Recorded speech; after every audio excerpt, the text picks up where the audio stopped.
টাঙ্গাইল 1 আসনে স্বতন্ত্র প্রার্থী হিসেবে মনোনয়নপত্র জমা দিলেন অ্যাডভোকেট মোহাম্মদ আলী। বিস্তারিত দেখুন তানভীর তৌছিরের প্রতিবেদনে। বাংলাদেশ সংসদীয় আসনে টাঙ্গাইল 1 মধুপুর ধনবাড়ী আসনে স্বতন্ত্র প্রার্থী হিসেবে মনোনয়ন ফর্ম জমাদান করলেন অ্যাডভোকেট মোহাম্মদ আলী। 28 ডিসেম্বর রবিবার বিকেল 4:30 ঘটিকায় উপজেলা নির্বাহী কর্মকর্তার কার্যালয়ে প্রার্থিতা ফর্ম জমাদান করেন। এ সময় অ্যাডভোকেট মোহাম্মদ আলী সহ নেতাকর্মীদের একাংশ উপস্থিত ছিলেন।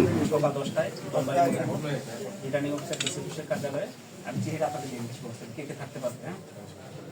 2 তারিখ থাকার সুযোগ আছে। প্রিয় সাংবাদিক ভাই ও বোনেরা এবং আপনাদের মাধ্যমে যারা আমার এই বক্তব্যটা শুনবেন সকলকেই আমার পক্ষ থেকে সালাম জানাই। আসসালামু আলাইকুম রহমতুল্লাহ বারকাতুহু। এছাড়া হিন্দু ভাইদেরকে জানাই আদাব এবং নমস্কার। খ্রিস্টান ভাই এবং বোনেরা আমাদের যারা আদিবাসী মধুপুরে আছে, গারো ভাষায় কথা বলেন, আদিবাসী ভাষায়, তাদের জন্য হলো যিশুনার আসন। আমি মোহাম্মদ আলী। আমি দীর্ঘদিন বাংলাদেশ জাতীয়তাবাদী দলের সাথে জড়িত ছিলাম এবং এই দল করতে গিয়ে আমি বহুবার কারা নির্যাতিত হয়েছি, মৃত্যুর সম্মুখীন হয়েছি, জীবনের ঝুঁকি নিয়ে বিগত 15টি বছর আন্দোলন সংগ্রাম করেছি।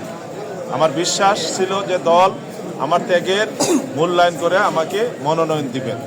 আমাকে দল কোনোভাবেই খাটো করতে পারেন না, কারণ আমি একদিকে যেরকম আন্দোলন সংগ্রামে ছিলাম, আমি সুপ্রিম কোর্টের একজন আইনজীবী হিসাবে দলের মামলায় আমি অনেকই আইনি সহায়তা দিয়েছি।